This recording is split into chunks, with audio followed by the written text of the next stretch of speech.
Hey everybody, in this video I want to talk about end times. And I'm sure you're thinking and you're having all the questions that all the people have all the time. There's a million different ways to parse end time things. And honestly, it's super fascinating. Jesus talks about it.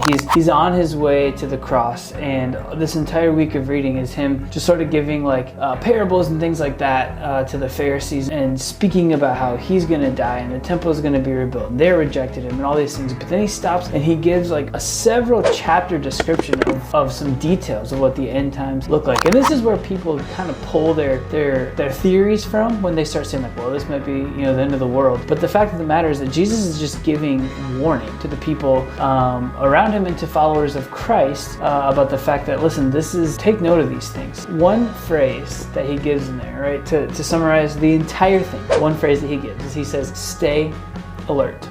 There was one time that I led a camp of my own. It was the first time that I'd ever led a camp of my own. Summer Camp Bonanza 2000, I think it was 15, I could be wrong, maybe 14.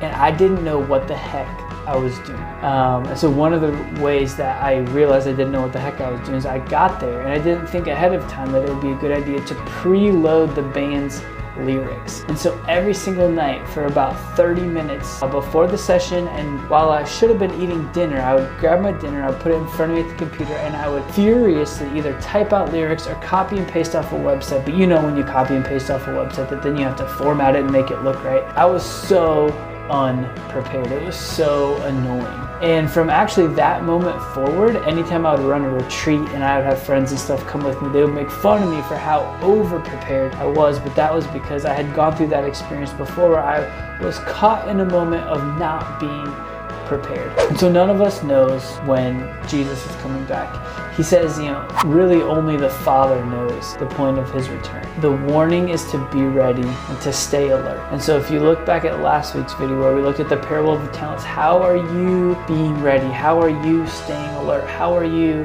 making an impact and a difference in the kingdom of heaven and in the kingdom of God? We don't know the hour. We don't know the day. But what we can do is we can make the most of every opportunity that we've been given. How are you staying ready and how are you remaining alert? Hey guys, we're on to the last week of reading. Hope you have enjoyed this and screenshot the next slide. See you there.